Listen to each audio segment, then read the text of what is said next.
Yo Kırık Yo Tek göz bakıram mənə Piramida başımın üstünde tek göz flow'u izleyir. Siz loyalarda pıçıldaşın sözüm səmanı delir. Az repleyi band içmişsiz ama ruhu satmışsız. Qızıl buzağıya səcdə mikrofonu batırmışsız. Mason nişanı taxıb underground deyənlər əsl underground aç qalır. Siz sponsorla böyüyenler bu oyunun şifresini açdım açar mənim dilimdə 3.6 güçlü hamısı şehrimdə.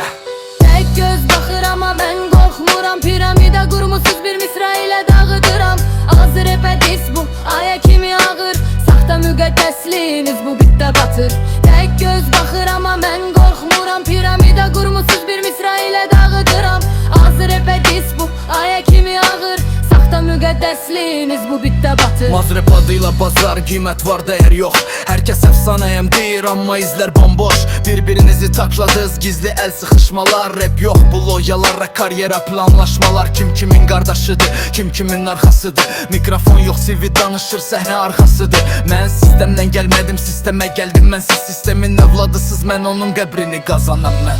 Gözler bağlı diller bağlı vicdan kar. Qızıl zəncir taxan rapçi kölədir fərqində var. Mən simbolu ifşa ettim artık gizli değil. Bu dis aynadır bakın gördüğünüz siz değil.